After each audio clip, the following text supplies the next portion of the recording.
ado, I'd like to introduce our first speaker. Chip Northrup, who is almost the tallest man in the room, I think, is originally from the state of Texas. He is somebody that is, like the second speaker, been tirelessly working and speaking on this issue throughout the state, and actually probably outside the state. An MBA from Wharton. He's a 30-year private investor in drilling rigs and oil and gas projects, and a former gas company manager. And he's been blowing the whistle on this industry from the inside. And it's my great pleasure to welcome to the podium Chip Northrup.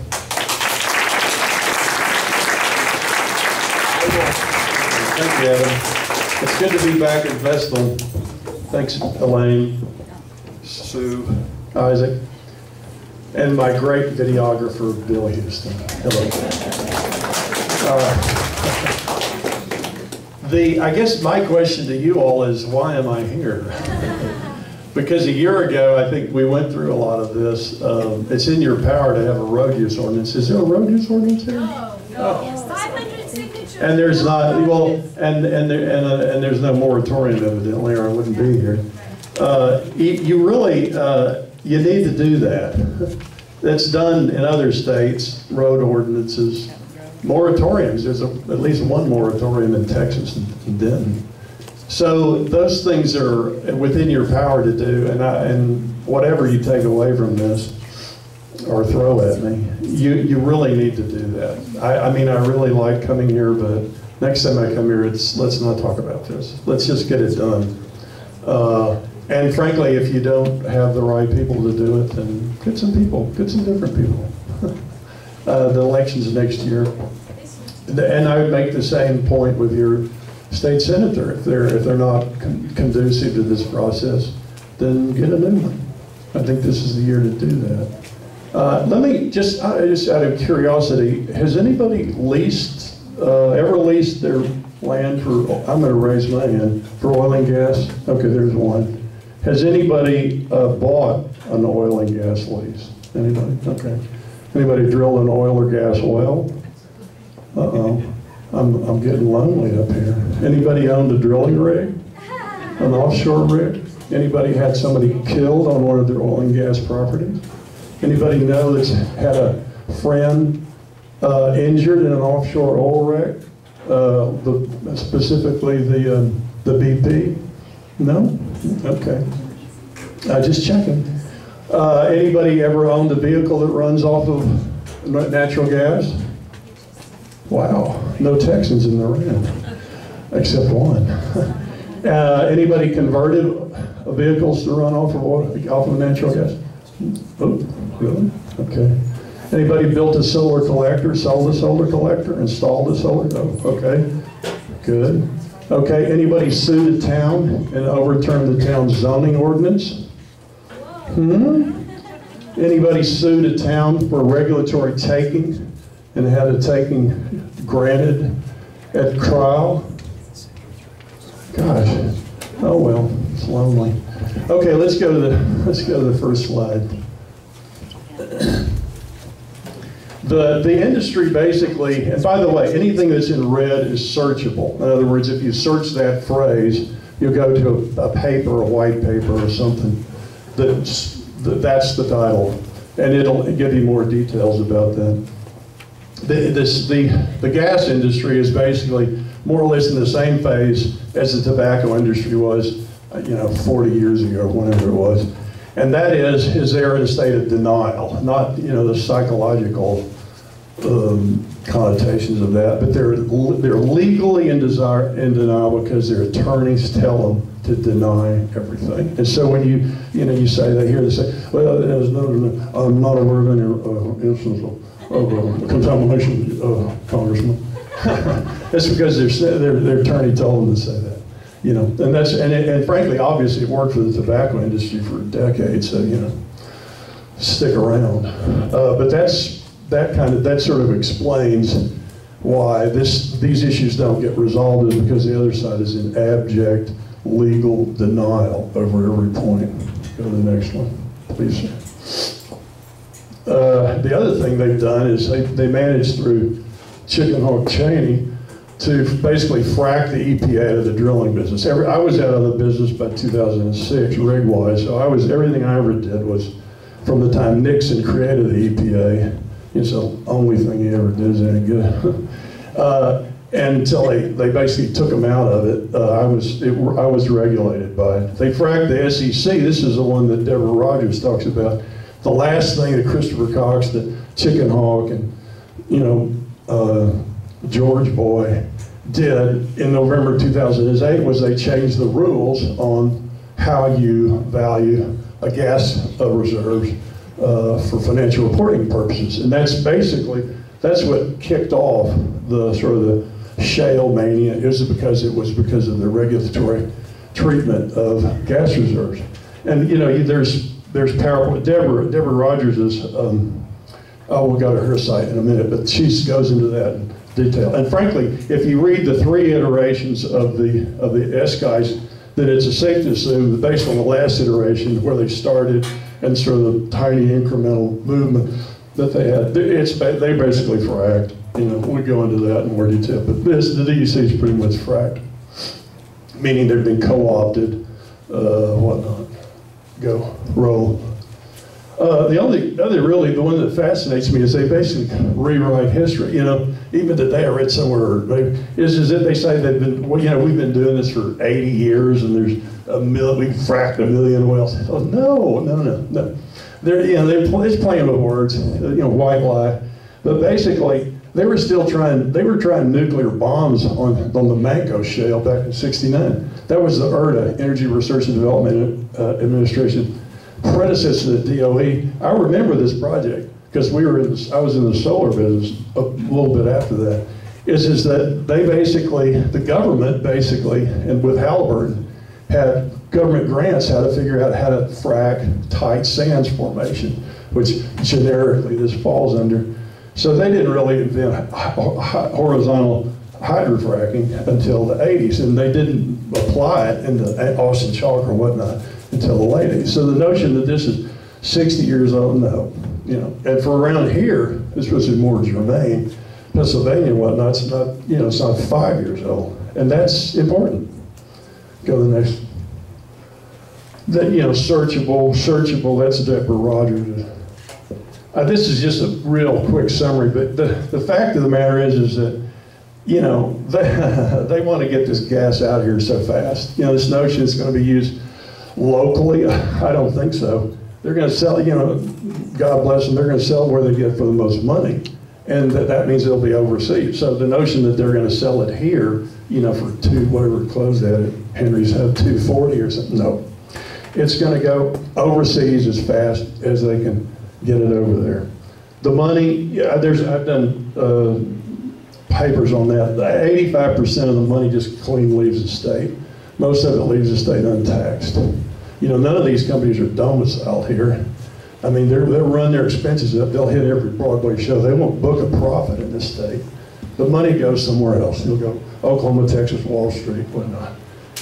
The jobs are going to go to people that know how to do this, and that's nobody in this room or in this county. It's going to go to people from Texas, Oklahoma, Louisiana, whatnot. They need the work. They know how to do it. Those crews are laid off. Nobody's going to get a job around here anytime soon doing this. That's just a simple fact. You can parse the numbers in Pennsylvania or whatnot, but the fact is that in a town in this state, it ain't going to happen. Not for years. That's what you get. That's the booby price. The pollution stays. The money goes, the gas goes, the jobs go, you get the pollution. Go. Oh, this is from a Halliburton presentation that was in the Oil and Gas Journal, and some guy named Scott Klein, and the first time I started going to these presentations, some guy whipped this thing out. This is a Halliburton. This shows where the frack is, the depth of the frack. This is for the Marcellus, the depth of water, aquifer. And they make a big deal out of it. Well, the frack is down here, and the water is up here. Well, guess what? I mean, you got to drill a big damn tube. Sorry, I'm in a church, aren't I? Well, the church is over there. Big damn tube. You got to build a big tube to get down there. And then guess what happens? The tube leaks. That's for starters. The other thing is everything that goes into this thing, And most of the stuff that comes back out ends up here. The pollution, the gas, whatever, it's all going to come back up here anyway. So the notion's down there, like, so what? The problem too is that if there's a big vertical fault and you hit it, or there's an old well bore and you frack it, then it goes boom. Or there's a thermal spring or mineral springs. Are there any of those in that state? Saratoga, what is it? Springs? That means that that water is circulating from down here, up there. That's why it's warm. If it's got minerals in it, that's why it has minerals in it. You hit that with a frack, and then stuff goes boom. And then you're drinking it the next day. Go ahead. Now this is the problem. This is the key to the problem here, and we'll go into why this is not a problem in, Alamogordo, New Mexico. The water, you're tapping these. I asked somebody at the first presentation, I said, how deep is your well? And he said, like 85 feet. I couldn't believe it.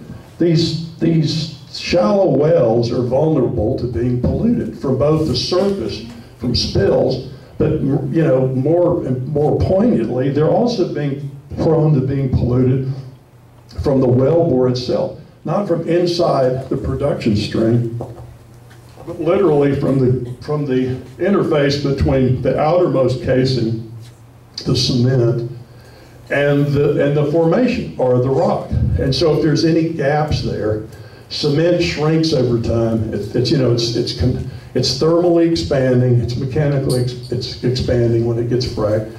It shrinks. So as cracks develop in the cement, and this is not this is not reinforced concrete with rebar or something in it. It's going to leak. I mean, they're all going to leak sooner or later. It's just a better. No, not Jen, not for me, lady. And so what will happen is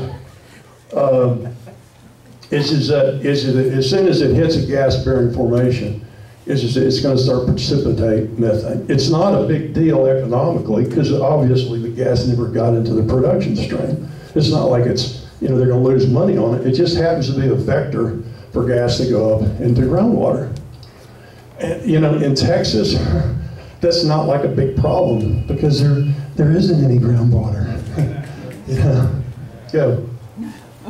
This is so bad I must have drawn it myself, but I didn't. This is a western well, like a well like on our ranch. We'd be lucky if we have a party if we had well water at like 1,200 feet. And what this is doing is it's basically mining water, a deep western well.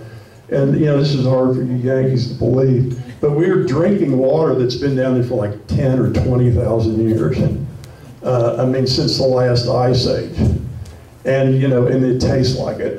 And you got to filter it and run it through all kinds, and it still tastes like it. The good news is that there is very little communication. If there are gas or oil wells, there's very little communication with that aquifer. That stuff that we saw going up the wellbore in that other picture is going, gas rises and it's going to find its way up to the groundwater to a level of saturation until it goes into the atmosphere. And then you bubble it, whatever, Josh Fox makes a movie about it. But this stuff is in effect protected.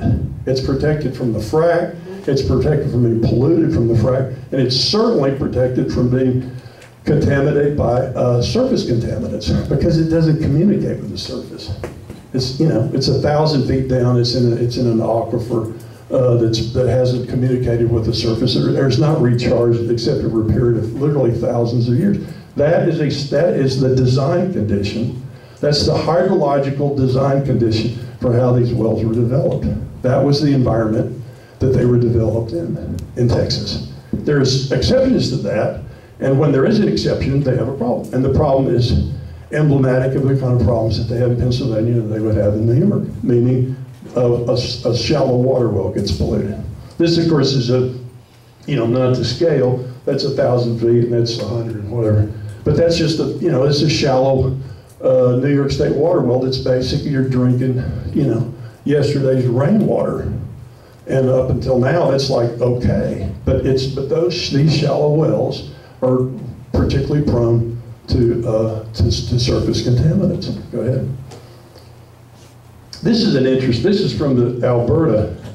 This shows that of the two measurements of gas leakage, combining the two, 60% of the wells that they tested that are horizontal in Alberta were leaking. And when I say leaking, I mean that they were the evidence of methane, of elevated levels of methane, were found in the groundwater around the well. One of them measured the pressure at the Braden head on the casing of the well.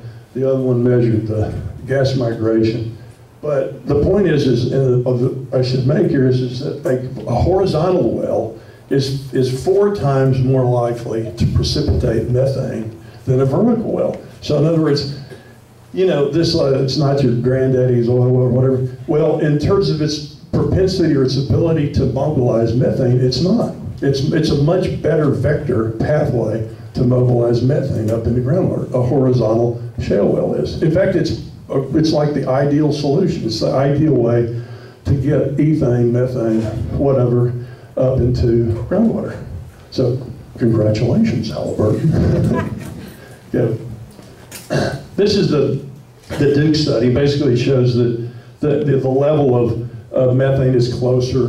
The closer you get to a gas well, the higher the methane level is. And you know, this is when this came out. The EID and you know what the lobbyists said. Oh, it's you know wrong.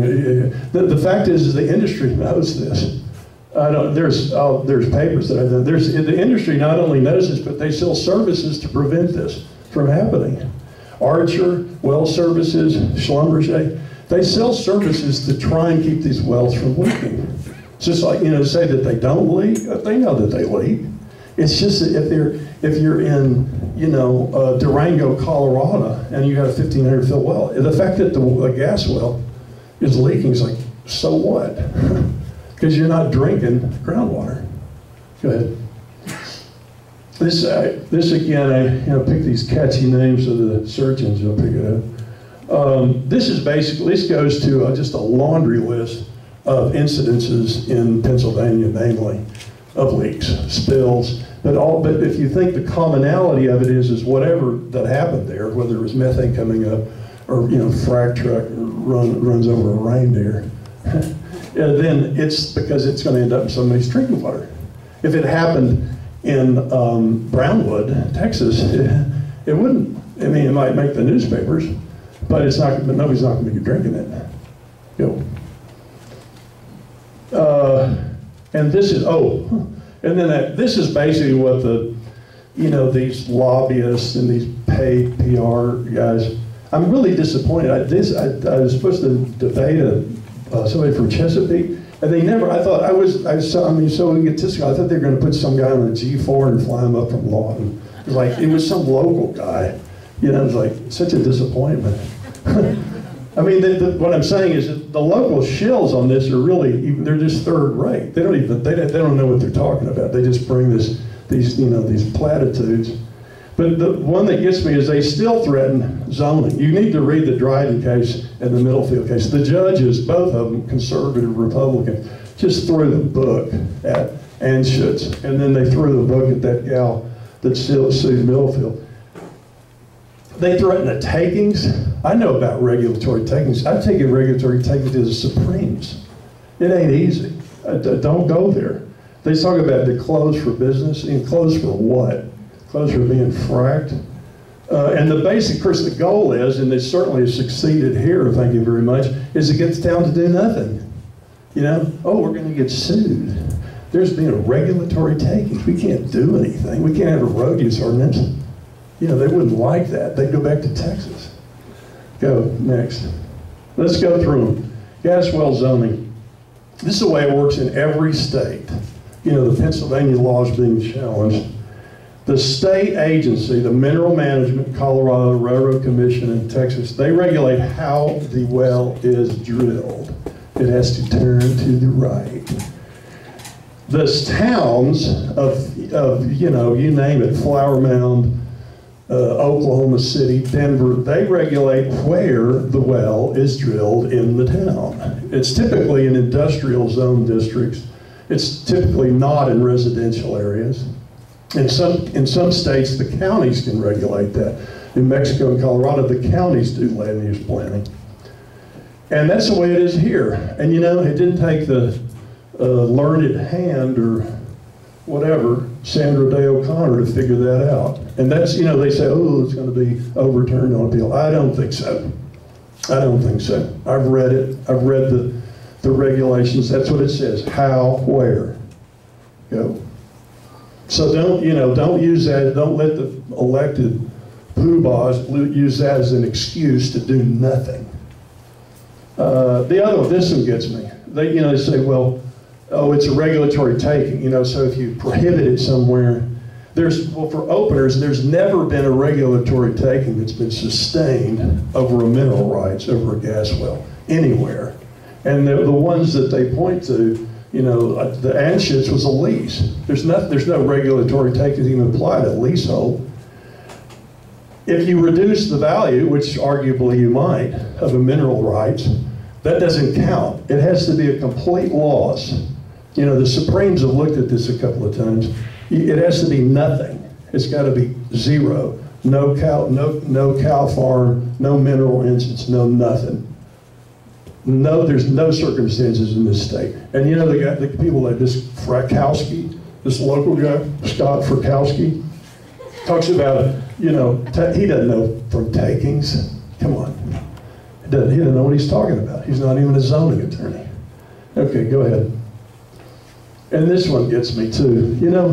Germany banned this stuff. Do you think Germany is closed? No more Beamers for me if it is. You think they didn't look at the science? They said, well, we have to look at the science. We have to let the science decide. What do you think? You think they didn't look at the science? These dudes invented science. Or at least they learned it from the Italians and they did their homework. Did I say something? Did I say the wrong thing? So you're closed. We say, yeah, you're closed. You're closed like South Lake or Grand Prairie is closed. We're closed. You can't frack a well here, Tex. Sorry. They're used to hearing that. So it's not like you're going to shock them. This is my blog. This is where I kind of, let my hair down.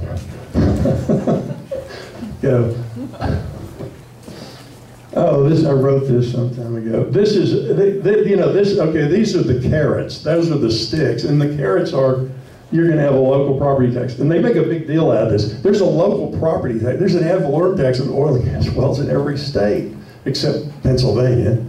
And so it's like, so what? Yeah, I mean, that's true. But it's not like it's particular to New York State.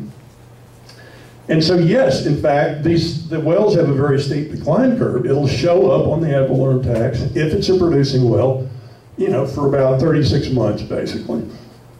You can't float a bond against that. You can't, build a new school, but it will, in fact, if a well hits, it'll show up on the ad valorem tax. I'll grant you that. Local jobs, no, sorry. Not anytime soon. As long as there's some dude down in Monroe, Louisiana that knows how to run a frack, there won't be any local jobs. Not in this state. And so don't talk to me about Ohio or, some junior college in Pennsylvania. It won't be happening anytime soon. And this one is really ridiculous. I mean, this is one that even the Tea Party wouldn't believe. They're not going to protect anybody. There's only a dozen of them that are in this minerals management inspection area. That's Deborah again. You can tell Deborah I said good things are better. Go. This is the Union Springs of the Marcellus. That's the state line, and I don't know, we guys are up, I don't know, we're here somewhere, whatever. This is Dimmock, but this is basically, and it thins very rapidly as you go north. Basically, you could kind of forget about anything was in aquamarine because it's too thin. That's the Marcellus. And of course, it's thickest down in Bradford County, Pennsylvania. So this is this is like news 6 months ago or a year ago, and it's not news anymore. I mean, it's like we're talking about these three counties here from Delaware over. Chemung. That's about it. That's pretty much it. You get north of 88 in the Marcellus. There is Marcellus here, but it's a layer cake, and the oak of the layer that's above this is pretty much gray. There's just not much hydrocarbons in it. No, that was no surprise, but I mean, it puts things in perspective. If in fact there's no gas, then there is no ad valorem tax. I mean, if there's no, it's got to be producing well, so it's axiomatic, but at least vis-a-vis the Marcellus, you get beyond that, there isn't going to be any big tax hit for the towns in that area. Go ahead, next please. This is the Utica, and this of course is it's not as well known, but basically it's cooked off until you get over to the Finger Lakes. And then there may be some gas there, and it may actually be wet over towards the lake. The flip side of it is it's thick here, and it thins very rapidly as it goes west. So that by the time you get to where it might have liquids in it, it's too thin. It may be too thin to even bother to frack. Now, but this, I said this because this is just an FYI. This is how I and our oil and gas guy looks at the world. We think of it in terms of, if you go to one of their presentations, they talk about the sedimentary layers, and they, like recite them blindfolded. And they think of it in terms of what goes on subsurface. They think of the mechanics, and what they think of when they see a map of an area, they're thinking of the subsurface of it, of what it looks like. And everything on the surface is just in the way. I mean, I don't mean to be like melodramatic. It's just that when you went to Texas A&M and you got your degree, your master's degree in geology, you work for and you've been watching looking at run and the well logs. You just forget about this is what you think about, and this is also sort of a mental thing that when you see some of these presentations, the guys that actually know the industry, this is what they're thinking about, and anything else on the surface is just an impediment. And again, I'm not trying to make a big sociological statement. That's just a fact. Everything is an impediment. And their job, the advanced men, the landmen, their job is to get rid of the impediments. Get the land from find a guy driving a buggy and a beard and lease the land from him.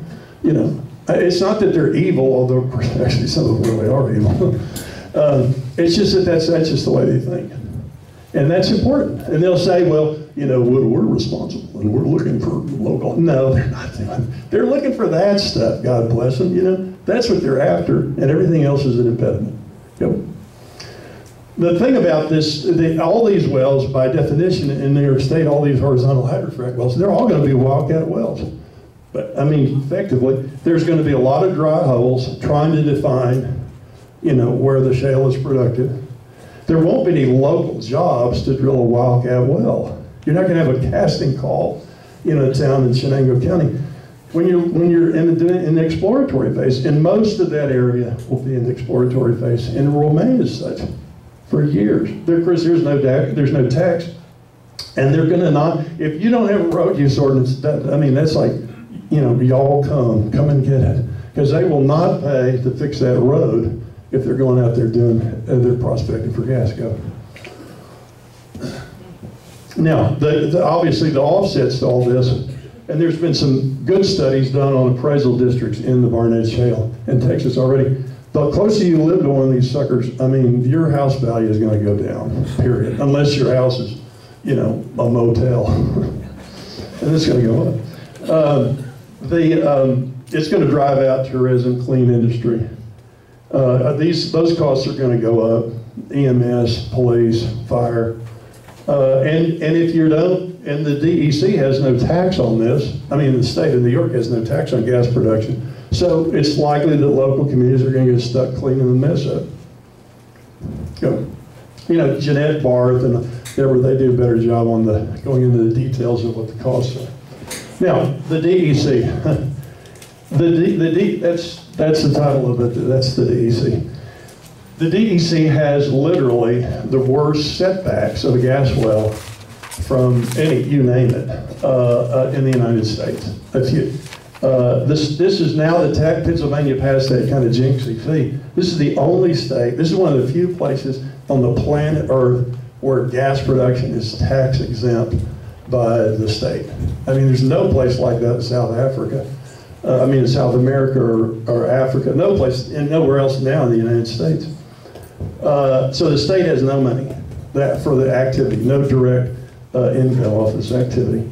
And all those old ex-Enron accountants, they will game the numbers until none of these companies will pay a state income tax. They're not that stupid.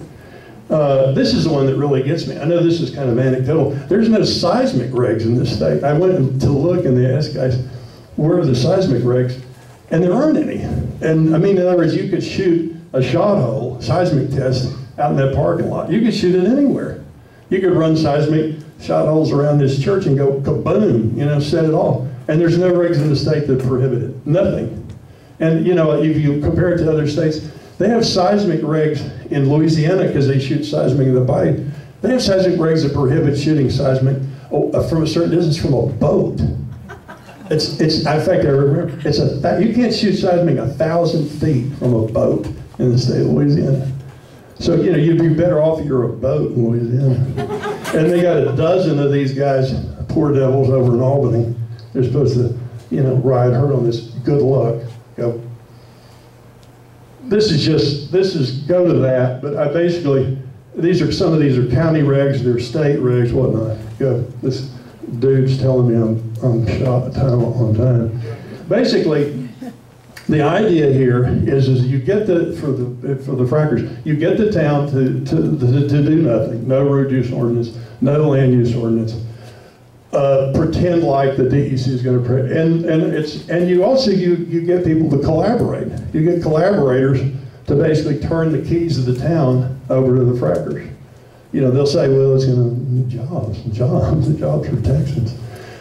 You're going to sell you out, is what it amounts to. They'll sell you out so you don't have a road use ordinance. They'll sell you out so you don't have a land use ordinance. They'll collaborate. Go. Moratoriums, even in Texas, there's no reason not to have one. Given what you know what's coming, and given what you know how sorry the regs are, that's a minimum. Go. The other thing you can do, this is the way it's done in most states, the town, under its zoning ordinance, can establish a setback. The setback, the DEC, from a house is 100 feet. You say, like in Midland, it's 1,500 feet. In Alberta, it's a mile. So you say, no, in Vestal, the setback for a gas well is going to be a half mile. Why? Well, because Chip told me so. You can prohibit it by zone. That's very common. Can't frag a well, can't drill a well in a residential district. Very common. Noise, steep slope, whatever. You're not dependent on the DEC. You can go through their list. The S-guys, is just a generic statement. It's not hard rules and regulations. You go through, you see what would be appropriate rules and regulations, and you do it in the context of land use. Okay. Or you can prohibit it, those knuckleheads over there, they did it. It's total, it's simple, it's effective, it's legal, and you don't have to really depend on what the DEC does or doesn't do. That's what I would do. I would do that until I saw how this thing evolved, regulatory-wise and technology-wise. Remember, they haven't been confronted with this kind of terrain before. The closest they come to is parts of Arkansas and Louisiana. They were unprepared for these problems. Go. And you got to do it now. And if you need to get yourself a new board. Get a board that's not indolent, that's not made up of collaborators. Get a board that'll do something. Get a board that'll do something that a town in Texas or New Mexico would do. I mean, for God's sakes. And yeah, you got to get rid of that guy. He's pretty well shot. Do him a favor. He needs to retire. He needs to get well. Get the hell rid of him. That's my name, my age, and that's where I live. Okay, that's it. Thank you.